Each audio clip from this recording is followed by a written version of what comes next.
اور جانے کس نے اسے ہاسپٹل پہنچایا تھا؟ ہاسپٹل والوں نے کال لوگوں میں مجھے موجود سب سے پہلے نمبر پر کال کی، جو کہ میرا ہی نمبر تھا۔ میں ساری بےتابیاں بلائے بھاگا بھاگا ہاسپٹل پہنچ گیا، تو یوں پہلی رات کا موقع میں نے گنوا دیا۔ دوست کے لیے ایک پوری رات اور پورا دن میں ہاسپٹل میں رہا۔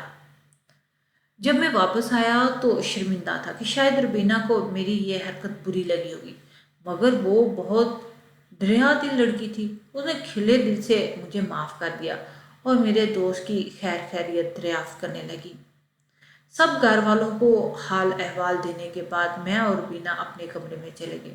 میں اس کی قربت کے لیے تڑپ رہا تھا، لیکن بجائے اس کے کہ وہ میرے ساتھ بیٹھتی، وہ اچانک اپنا سوٹ کیس کھولنے لگی اور وہاں سے ایک چھوٹا سا شاپر نکالا۔ پھر وہ شاپر ہاتھ میں چھپائے واش روم میں چلے گئی اور تقریباً 1 گھنٹے تک باہر نہیں نکلی۔ میں سوچ میں پڑ گیا کہ آخر اس کے ساتھ ایسا بھی کیا مسئلہ ہے کہ وہ شاپر لے کے سیدھی واش روم میں چلی گئی ہے اور اتنی دیر لگا دی۔ لیکن کیونکہ یہ میری پہلی باقاعدہ ملاقات تھی اور نئی نئی شادی تھی، تو میں اس سے کوئی بھی ذاتی سوال کرنے سے ابھی ہچکچا رہا تھا۔ پہلے میں نے سوچا کہ دروازہ کھٹکھٹا کے پتہ ہی کر لوں کہ واش روم میں وہ کیا کر رہی ہے، ہوش میں بھی ہے کہ نہیں ہے۔ لیکن اس کے بعد وہ ٹھیک تو ہے نا، کہیں ایسا تو نہیں کہ واش روم میں بے ہوشی ہو گئی ہو۔ پھر میں نے ارادہ بدل دیا کہ کہیں وہ دروازہ بجانے پر شرمندہ ہی نہ ہو جائے، اور بستر پر آ کر لیٹ گیا۔ میں تھکا ہوا تھا، اس لیے اس کا انتظار کرتے کرتے مجھ پر تو نیند کا غلبہ ہو گیا۔ روبینہ نہ جانے کب واش روم سے نکلی۔ جب میری صبح آنکھ کھلی تو وہ میرے برابر میں گہری نیند سو رہی تھی۔ کل رات میری شادی کی پہلی رات تھی، جس کے لیے میں نے اس رات کے لیے بہت سپنے دیکھے تھے، اور وہ رات دوسری بار اسی طرح ضائع چلی گئی۔ میں نے اسے ملنے کی بےتابی دل میں لیے ایسے بار بار خالی ہاتھ رہ جاؤں گا۔ مجھے اندازہ بھی نہیں تھا کہ مجھے یہ حیرت تھی کہ اگر میں سو بھی گیا تو ربینہ کو مجھے جگانا چاہیے تھا۔ جب میں نے اس سے اس بارے میں بات کی تو اس نے کہا مجھے گہری نیند سوتا ہوا دیکھ کر اس کا دل نہیں کیا کہ وہ مجھے جگائے۔